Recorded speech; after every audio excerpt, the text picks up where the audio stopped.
Sony already have some fantastic lenses, especially in their G Master lineup. But now we're getting something new, an update to that series, and it's this, the FE 70-200 f2.8 OSS Mark II.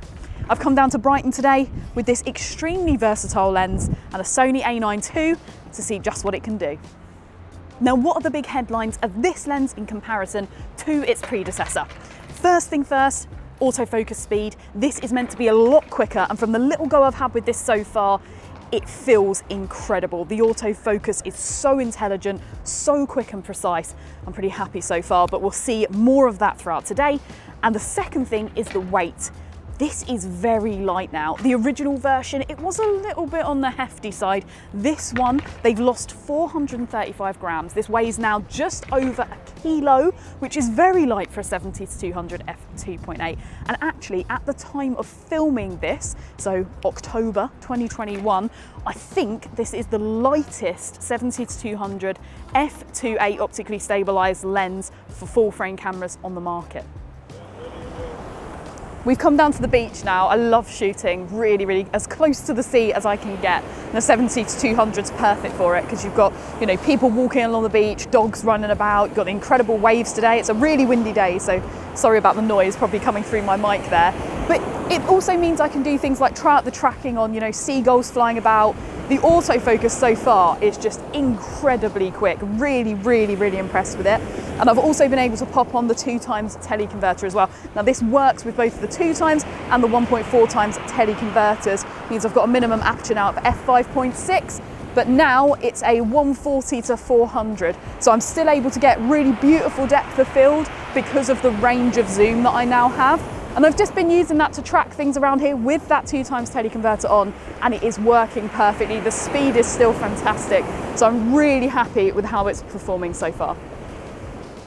The autofocus system is driven by 4XD, or extreme dynamic, linear motors for precise AF, even when tracking things moving towards you, which is normally where we see lenses struggle.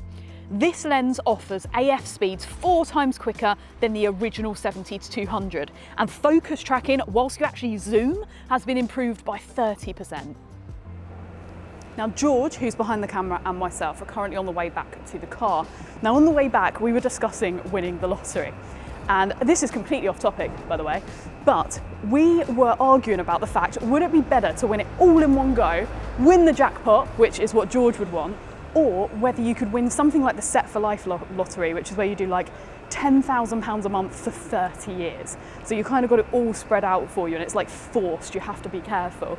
Now I reckon that would be better, but I'd be super interested, 1, to know what you guys think about that, so pop it in the comments, but also 2, what camera kit would you buy if you suddenly won it big and you could have anything that you wanted? Let us know. George and I just stopped for a quick bite to eat, and it gave us a chance to try out a couple of other things with this lens.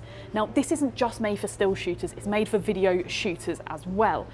Sony have reduced the axial shift and the focus shift. We just did a test with the focus breathing, and there is basically none. It was really impressive. This also seems to work like a parfocal lens as well. Moving through the zoom range, we focused on something that was quite far away, we focused on something a little closer, and in both instances, it held focus really well. In manual focus, obviously not in continuous, because it's meant to do that. So really impressed with that, actually. I think video shooters are going to be pretty happy with what this can do. Inside of this lens, we have 17 elements in 14 groups. We've got 1 XA element, 2 Super ED elements, 2 ED elements, and 1 ED, a spherical element. We also have nano AR coating too.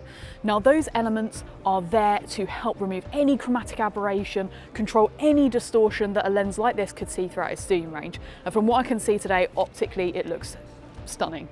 The nano AR coating too, we've seen this before from Sony, and it's there to remove any ghosting or flaring, which on a day like this, when you've got the sun coming off really harsh on some of the waves when we're down on the beach, that sort of thing, it's a really helpful thing to have, just to make sure that you have supreme optical quality throughout, which is exactly what I would expect from a lens of this caliber. If you guys have watched me on the channel before, then you'll know the 100-400 is one of my favourite lenses ever, but the 70-200 sort of follows that thread as well.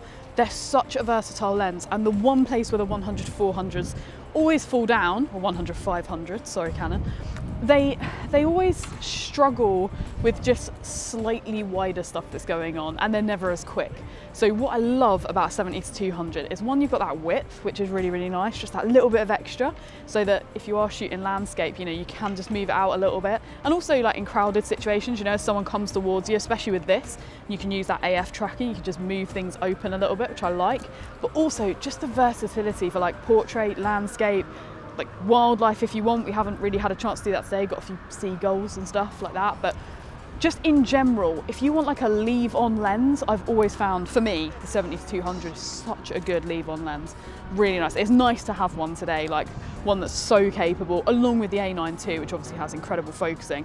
Really fun to just like go out and shoot for a few hours. There's so much you can shoot with them. The build of the new 70-200 is extremely robust, which is what you'd expect from a lens like this. It's dust and moisture resistant, got a fluorine front coating as well, so if you get any oil or dust or dirt on there, it helps to repel all of that, keep that front element easy to clean, and droplets just sort of roll off of it.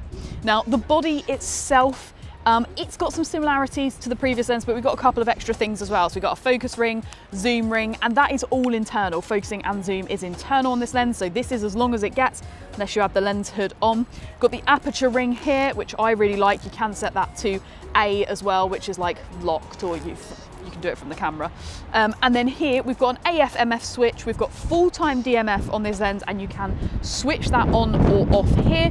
We've got full or 3 meters to infinity focus limiting as well. We've got OSS on or off, we've got mode 1, 2 or 3, and we've got an iris lock as well. Now, like a lot of G Master primes that we've seen recently, we have an extra thing around here, which is the click on or off for aperture. So you can set it to have a click, or you can turn that off, so you've got a nice smooth aperture movement throughout this ring. Now, if you are a video user, you may want to use the aperture to change exposure in emergency situations, or when you're moving from room to room and you don't care about that little bit of stop that you're gonna see, because even when you turn that click on or off if you're doing the video, you're not gonna get rid of the actual steps between the aperture. I was testing it here today and you can see those steps. So it's worth noting that. It's very small amounts. It's not super noticeable, so you can use it in an emergency, but just keep in mind, it's not like a T-stop lens. It's not completely smooth all the way through. If you want to find out more about the new FE 70-200 f2.8 OSS Mark II from Sony, then there's loads of information on the website, and you can of course ask us questions, put a comment here. We'll try our best to get back to you with all the information that we currently have. Can't wait to use this more and get it in our kit bag.